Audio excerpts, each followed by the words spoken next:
Pemirsa, Komandan Korem 163 Wirasatya, Kolonel Infantri Inyoman Cantiasa, bertindak selaku Inspektur Upacara serah terima jabatan Komandan Kodim 1611 Badung, Kodim 1619 Tabanan, dan Kodim 1623 Karangasem, menerima dan melepas Komandan Kodim.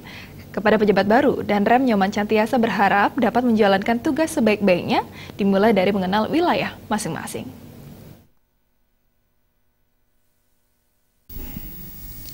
Komandan Kodim 1611 Badung yang sebelumnya dijabat Letkol Infantri Teddy Arifianto Setimeharjo digantikan oleh Letkol CZI Leo Pola Ardiansah.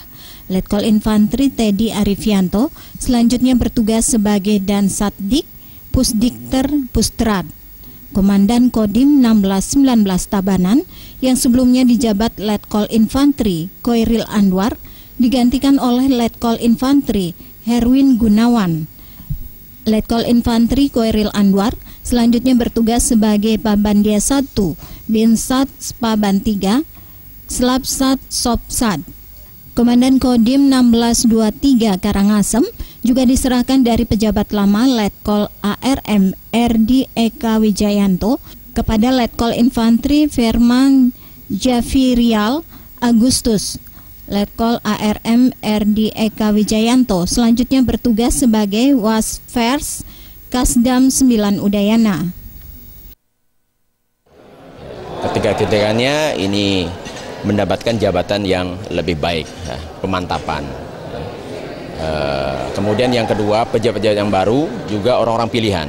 Mereka masuk di sini karena Bali ini adalah barometer di bidang kegiatan-kegiatan yang berskala nasional, regional, dan internasional. Sehingga hasil dari sidang kemarin diputuskanlah 3 orang ini untuk menggantikan mereka-mereka. Itu yang pertama. Kemudian yang kedua, saya berharap dengan adanya pergantian kegiatan ini merupakan suatu kegiatan yang dalam rangka untuk regenerasi. Yang kedua dalam rangka untuk penyegaran organisasi. Yang paling penting adalah pembinaan personil dan pembinaan satuan. Danrem Nyoman Cantiasa berharap para pejabat baru dapat dengan segera mengenali wilayahnya dan melakukan pemetaan ancaman sehingga keamanan Bali dapat dijaga dengan baik.